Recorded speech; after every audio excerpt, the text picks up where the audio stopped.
Okay, welcome everybody. This is the last session before the break. We don't think that Aaron's going to have time for questions, but if afterwards you want to find him for questions, that's great. He's going to be speaking with us about avoiding the left pad problem. Please welcome him.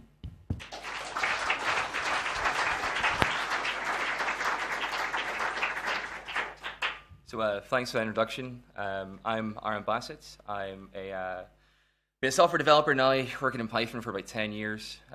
Was working for a web agency before that for another 10. I currently work in Edinburgh for a company called Administrate. It's an ed tech company. So I'm from the frozen north, and I'm currently melting in the heat in this room. So I'm here to talk about packages. So what are packages? Packages are a way for us to share code, a way for us to build upon other people's work, to share in their knowledge, to share in the infrastructure they've developed and the code that they've written.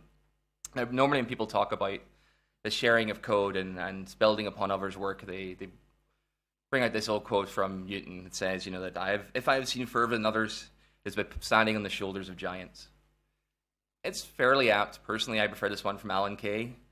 Most software today is very much like an Egyptian pyramid, with millions of bricks piled on top of each other, with no structural integrity, but just done by brute force and thousands of slaves.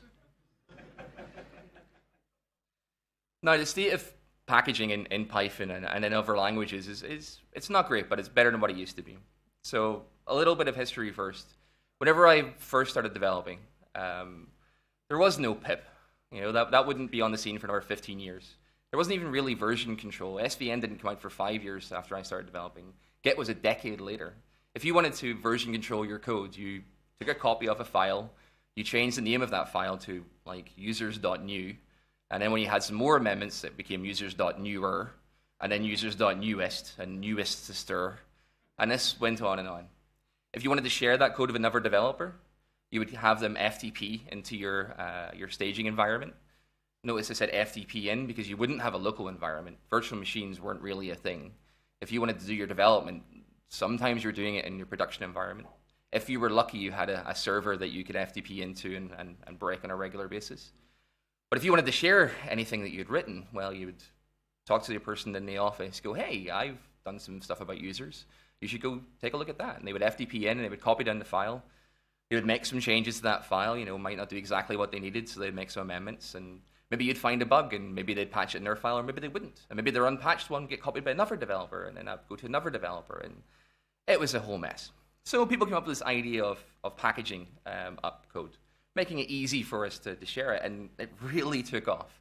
So along with pip, we now have easy install, Anaconda, Bundler, NPM, RPM, Buyer, Galaxy, apt-get, Yum, Pair, Composer, Zero install, Maven, CocoaPods, MacPort, Cydia, Pet, Get, Pacman, CPAN, CRAN, CTAN, QuickList, Think, PPM, NuGet, Brew, Cargo, Packrack, GoPM, Cable, Gradle, Ivy, Power, Shuttle, and Lure Rocks.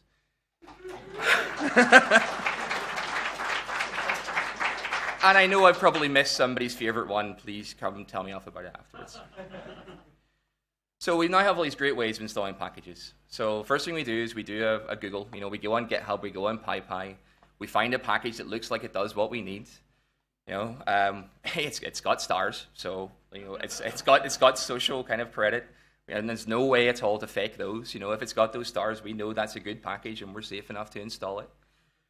So we take a look at the installation instructions, we make sure it has lots of little green boxes, and we install it in our local environments. So now we have that installed, and we want to share it with other developers. We're going to deploy our code onto our production servers, or we're going to send it to the rest of the developers to use. How do we tell them what packages that we've included? Well, normally we would just run pip freeze. So pip freeze will output all the packages that are in your current environment and the pinned version numbers. Now, the pinned version numbers is something that's very important because you don't want somebody to take your requirements file later, run it in their environment, and get a different version of that, something later than the time that you installed it. So you run your pip freeze, you take the output from that, you send it into your requirements.txt file, you add that to your repo, you push it up, and job done. People can now build environments with the exact same requirements as what you had. And to be honest, this is kind of where most people leave off. It's kind of good enough. If you're in a small team and there's only a couple of you working on it, it'll probably do. You won't run into very many problems. But really, it's not what you want to be doing. You see, it's very rare you only have a single environment that you're working in. You'll have your production environment, which is your kind of bastion of perfection, where only the best code should live. Then you'll have your QA and you'll have your staging environments, Lion's Den, where those lovely people try their best to break the code that you just poured your blood, sweat, and tears into. And then you have your local dev environments, and yeah, the less said about them, the better. So we've got all these different environments, but we're deploying all the same code to it. And for the most part, that's what you want to be doing. You want your production environment to mirror your local environment, to mirror your staging environment as close as possible, so that you know that any code that you develop on your local environment, when deployed into your production environment, is still going to work. But there will be things that are only required in one environment. So on your local dev, you may be running things like Django debug toolbar, which really shouldn't be in production, definitely shouldn't be enabled in production. But what's the harm in having the files up there on the server anyway? Well, for me, probably the best code that's ever been written was the control code for the Space Shuttle. The control code for the Space Shuttle had 40,000 pages of specifications.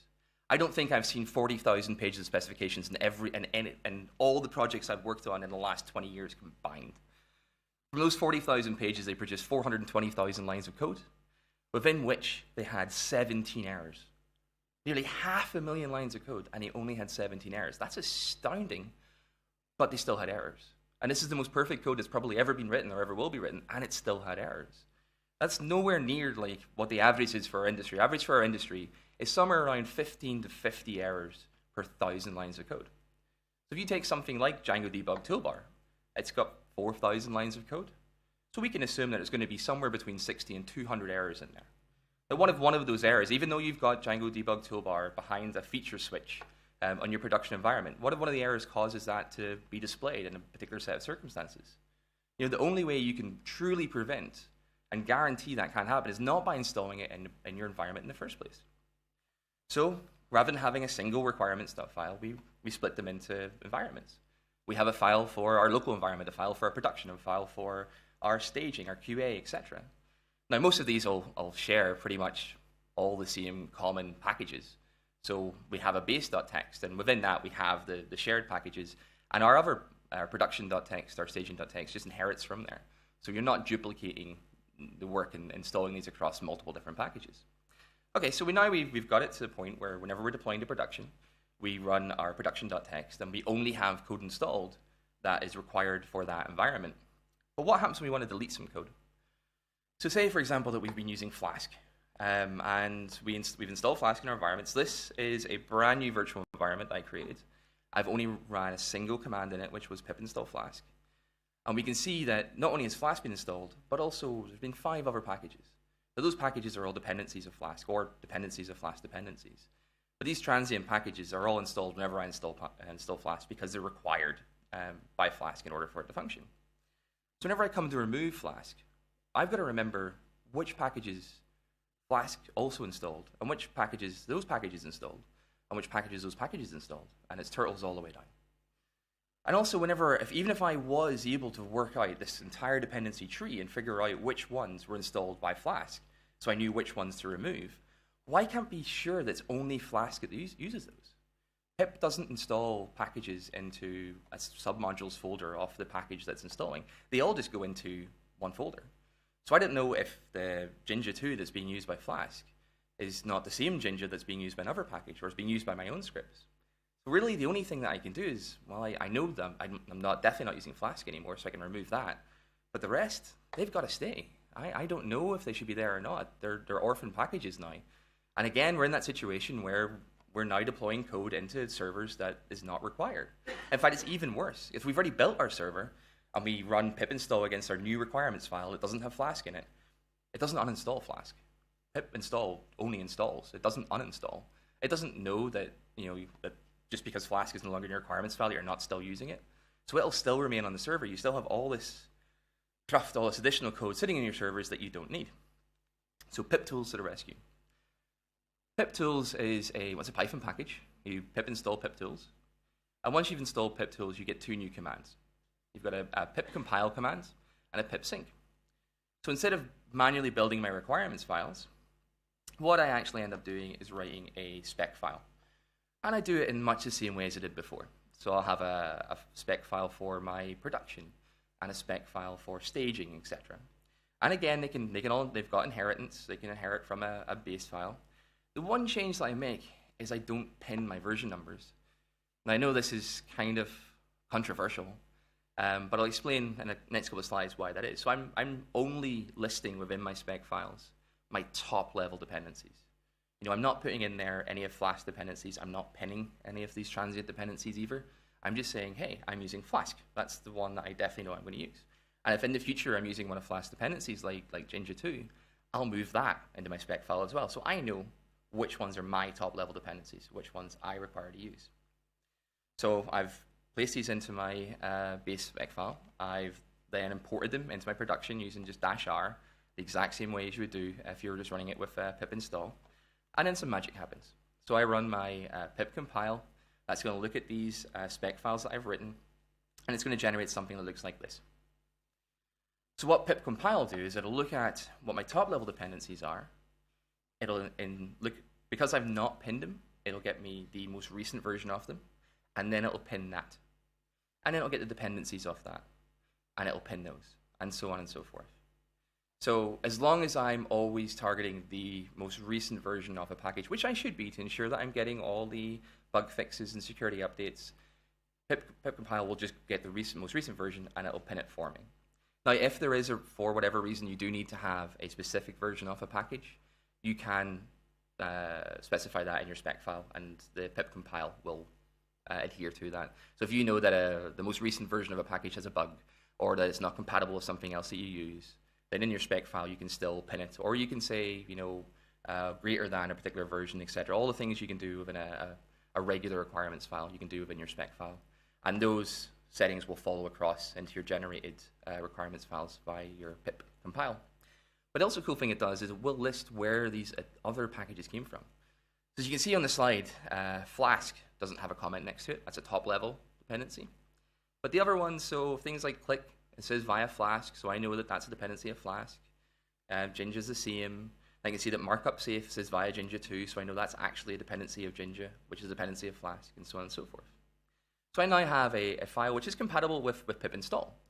So I can run my pip install against this, and it will act the same as any other requirements file, and it will install everything that's listed there, pinned to the correct versions. But that would still leave us in the situation where if I remove something, it wouldn't uninstall it. And that's where pip sync comes in. So pip sync does just that. It syncs your environment with your requirements files. So if I remove something from it, it'll remove it from the environment. If I upgrade a version, it'll upgrade it. It removes it ensures that whatever is in the files is whatever is built in the environment and nothing extra. So what's this all going to do with the left pad problem? So now we have a good basis for how we can get our packages listed and get them installed and how we can share them. But the only issue is that requires the packages to still exist. So for those of you who weren't following the fallout from left pads, I think back in March, there was a very prolific MPM contributor. He had 257 packages in MPM. He had a bit of a dispute with the owners of MPM, of the actual package repositories, over a trademark dispute. And he decided that he no longer wanted to support that community and removed all his packages. Now, one of the packages was left pad. It was 11 lines of code, and as the name suggests, it added the ability to left pad a string. It wasn't anything like wonderful. It wasn't anything crazy or fantastic, but it was something that a lot of other packages depended upon. And those packages were really popular. Things like Babel, things like React. They either directly depended upon left pad or a dependency of theirs depended upon something that depended upon left pad. In fact, the month before left pad was removed from NPM, it had 2 million downloads. That's a lot of broken builds. So left pad comes out, everybody tries to run their builds, and suddenly they're failing. Errors all over the show. Now, this is not something that can only happen in the Node community. This could happen in Python as well. There's nothing preventing users from removing packages from PyPI. They're the owners of those packages. If they want to remove their work from PyPI, they can. There's a big button at the bottom of every maintainer's page for every package that allows you to delete that entire package off the repositories. So it's only a matter of time until something like this happens in Python as well. And in fact, you don't even need people to delete the packages. You just need not to be able to access them. Now, PyPI has got a lot better in recent years. But anybody who's been using it for a while now will remember the days when it used to be down fairly regularly. They've kind of got around that now with introducing a proper CDN, and they've done a lot of work in stabilizing it. But it still has its odd moments where it's down. And if that's down, then you're not productive if you can't do your deploys. Or there could be something in your own internal network that's preventing you from accessing it. Or you could be somewhere where you simply do not have external access. I do a lot of work I commute from Glasgow to Edinburgh. I spend a lot of time on a train. Not exactly the best place to be doing large installations from. So how can you solve this? Well, pip doesn't actually need to install from from PyPI or from any kind of package management website. It can install from a directory. You can tell pip, hey, this is where all my packages live. Drop them in a directory, put that in your config, and it'll happily install from a directory. So you can place them in a NAS device, stick that in your local network. Yeah, it'll install from there. You can put them up onto a server in the cloud as long as you can mount it as a local drive. It'll install from there. In fact, even if you don't want to put them in like just a directory, you can put them in the Git. You can put Git links in requirements files. Pip will happily follow them. It'll clone down the repo. It'll do installation from there. So with any of this kind of stuff, you can put it into your local GitLab installation or GitHub, or push it up in the Bitbucket or any of those kind of things. And obviously with Git, you get all the benefits there, being able to track your versioning and any edits that we made to it as well. Now, if you wanted to go a wee bit further, you could even run your own PyPI server. There's been quite a few of these have come out over the years. A lot of them, unfortunately, are no longer maintained. This is probably my personal recommendation, is DevPy. It's still maintained. It actually, as well as offering everything that PyPI does, it does have some additional features that are kind of handy when you're running your own internal PyPI server. It can act as a reverse cache to PyPI. So if you want to install a package, you just do your pip install as normal.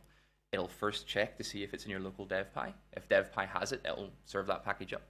If it doesn't, it'll go to PyPI, and it'll download the package. It'll store it locally, and then it'll serve it up. So you'll always have a cache of any package as long as you've installed it at least once. You can also create your own indexes. So you can have an index that mirrors PyPI for whenever you're doing development.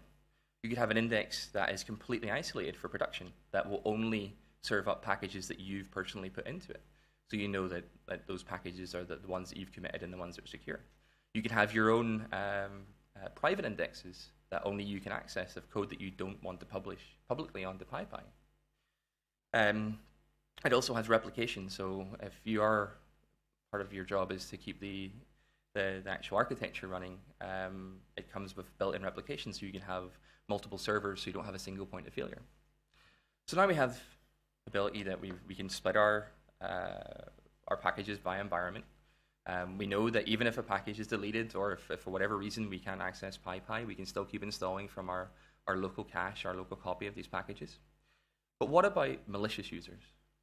I love this picture, by the way, mostly because he's wearing gloves, so he doesn't leave fingerprints. Okay, so we've all heard scare stories about hackers. Does that affect packages? Well, yeah. In 2013, Ruby Gems was hacked, and an attacker was able to replace gems with their own code, which meant that they could alter anything from Rails down and add backdoors or whatever maliciousness they wanted to. 2015, there was another vulnerability found that would allow much the same access. They don't think that one was actually used, but how could you really tell? 2016, again, the same. Another vulnerability was found, this time with their storage in S3 that would allow an attacker to overwrite a gem. They don't think it was ever actually used in the wild, but again, you can't really be sure. But Python, it's fine. Python's never been hacked. Well, not that we know of. 2013, however, wiki.python.org was, and a user table was stolen, which contained usernames and passwords. And as we know, there has never been an incident where any user on any service has ever reused a username and password. And definitely not a service where one is on wiki.python.org and one is on pypi.python.org, because they're not related in the slightest. They're definitely not going to reuse credentials there. But even with that, we don't know what's going to happen in the future. We don't know if these services haven't been compromised. We can't tell. In fact, even if the services weren't compromised, all we need is for them to compromise something between us and the service. Even if they can't get access to PyPI, but they can get access to something on our internal networks or the Wi-Fi on the cafe that we're checking in from or whatever else. If they can man and middle that, then we still can't validate the security of the packages we're downloading. By man in the middle, what I mean is so for example, I'm installing Flask. Is somebody could intercept that request, pretend to be PyPI, and send back a version of Flask that has a backdoor in it that gives them access to whatever server that I install it upon. And I would never be any of the wiser. So how do we prevent that? So whenever we find these packages that we want to install, instead of just running our pip install against them, we download them. So we can either, if it's something that's on GitHub, we can git clone it down. If it's something that's on PyPI, there's pip download. And we look at the actual source code. And we verify that it is the code that we are looking for, that it's doing what we want it to do, that there isn't any backdoors in it, that it's not doing anything untoward. So once we've examined that code, then we can call pip hash. And what pip hash will do is it will generate a SHA-512 hash off that package.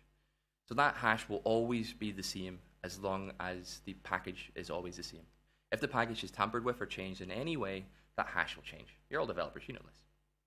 Now, on PyPI, you may notice that it actually has a hash listed next to each package. These are MD5 hashes. Do not use them for your hash checking. They are not designed for that. For two reasons. One, well, they're only there to verify that a hash hasn't become corrupted during a download. They're not there for security verification. And the reason they can't be used for security verification as well, if I've got a man in the middle attacking me, or somebody who's got access to PyPI, what's to stop them from replacing the hash? You can generate a new MD5 hash with their altered package and place that on PyPI as well. You can't have the package and the source of truth be coming from the same place, because then if it's compromised, then both of those are compromised. You need to generate your own hashes. There is a package that makes this a bit easier. It's called Hashin. What Hashin will do is it'll download the package and it will generate the hashes for you. You can even output them into your requirements file for you as well in the correct formats. I recommend that you use it. I use it myself, but make sure that you are using it with the verbose mode turned on. What that'll do is it'll download the packages and save them locally and then tell you where the packages are so you can then go and inspect them. You can't skip that inspection step. You don't know at the time that whenever Hashin downloaded the package and generated the hashes from it, that the code that you downloaded wasn't tampered with. So you need to inspect that code as well. So, just to write up then, you need to inspect your code before installing. You need to be your own PyPI. Use pip compile and pip sync, not pip install. Remember to hash all the things.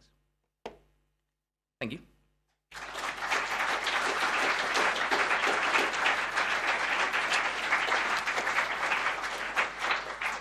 We've actually got time for a couple questions. There we go.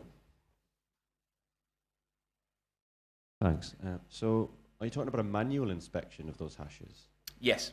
Yeah. There's no possible way to automate it safely, or? There are static analysis tools that you can run over the code that will flag up anything obvious in it. There's also, if you think of some of the larger libraries like kind of Django and Flask and things like that, they will have their code stored upon PyPI, but they'll also publish their own hashes on like their own websites and things, which you can then use to verify the package you've downloaded from PyPI and ensure that those match up. And that gives you a little bit more security because they're obviously being hosted in two different places. You'd hope that both of them haven't been compromised. It is still something that you do need to take into account. There have been instances where actual developers have been targeted rather than the services. Kenneth Reitz, I hope I'm pronouncing his name right, the author of the requests library, very popular Python library. He's posted on his blog about how he has been personally targeted by hackers looking to get access to his GitHub and access to requests, which would then allow them to make modifications to that library and deploy it into PyPI, so whenever other developers employed it in their projects, etc. So even when the package and authors are supplying the hashes themselves, you do have to kind of take it into account that they may be compromised. It's like anything else in security. There's a bit of a trade-off. If you're developing a mission-critical app in healthcare or security or defense, you probably really need to be doing a manual check of everything. If you're developing, the next logcats, probably could get away without it. That's quite scary if requests was compromised. Request wasn't compromised. No, but if he was targeted, yeah. Yeah, the notion of it being attacked, my God. One more thing for me, if that's all right. Sure. What was it? Yes, I was thinking about, I did try local caching before. I never went as far as DevPy or any other solution for that. What's the main advantage over the actual full-on PyPI local server? Is it... So the main advantage is really, so local caching is great, but that's local caching for you. If you're working on a team with multiple other developers, having your own version of PyPI means that, well, one, you can all push and pull from the same place, so you can share packages a lot easier. It also means as well that you, any packages that you normally would be deploying to, say, PyPI, you can, if you're not ready to deploy them yet, if you're not ready to make them public, or they're never going to be public, you're not going to open source them, you still got all the advantages of PyPI. Things like being able to do your kind of search from pip and find it, things like that, but without having to actually put them on PyPI so they're not public. And that reverse caching is awesome. Yeah. Thanks. No problem. Anyone else? I think this is probably maybe one or two more. Thank you. A follow-up question on DevPy. So if Sure. your intention is never to go open source, so if you're actually concerned about the reverse, your code getting out of your organization, does DevPy actually protect you? What happens like if the DevPy service goes down and you accidentally push out? So what you can do within pip is, well, there's two kind of ways you can do it. You can use the regular pip client as part of your configuration, which you can do on a machine-wide basis, is you can specify what URL that pip should be using for doing its installations and also for its deployments. So you can say that pip can only ever use your local DevPy server for publishing of packages. So if your DevPy server is down, it's the same as if PyPI was down. You'll just get an error back from pip. What you can also do as well is DevPy does come with its own client to help with kind of packaging and uploading and things. And you can use that and put in your URL for your DevPy instance. I tend to just use regular pip with it, and by setting the configuration variable, I've never had a problem. You can also put an invalid code classifier. Yeah. And then PyPI won't accept it. It was put in an invalid code classifier in Python. True, that's what I meant. Yeah, a couple of things. Firstly, I mean, the pip tools is great, but you actually need them because you could just create an init file and install that and pip freeze or whatever. Sorry, can you speak up just a little tiny bit? So you can get around the pip compile with just having your own in file and put your dependencies in there. Yep. Pip install that and then pip freeze to a requirements.txt file. Yep, you could. Gets you the same thing. Well, that one would get you the same thing, but it wouldn't get you the breakdown per environment. Yeah. So you commit that and then you do it again. The other thing is, I mean, would you advocate then, with the security aspect, to reference, always reference GitHub code with a commit hash rather than a tag or anything? Because then you guarantee over SSL and you can guarantee the commit hash. Potentially, I still think if you're going to that kind of level, you really want to be actually using the hashing checking function within pip. With the commit hashes, I can't think of any way that they could be replaced. But that's not. I don't know enough about Git's internals to say that those are always going to be canonical. So it's not something I feel comfortable saying that yes, that would definitely be, if it's always got that commit hash, there's no way somebody could modify that hash. But I know that nobody can modify a SHA-512 or modify code and generate the same SHA-512. So we're pretty much out of time. There's one announcement. They've been saying on Slack that outside there are vast crowds, crushes of people. So if you're one of those people who doesn't like people, don't go outside. Just stay with these people. Yeah, it's break time now. There's coffee in the lower room.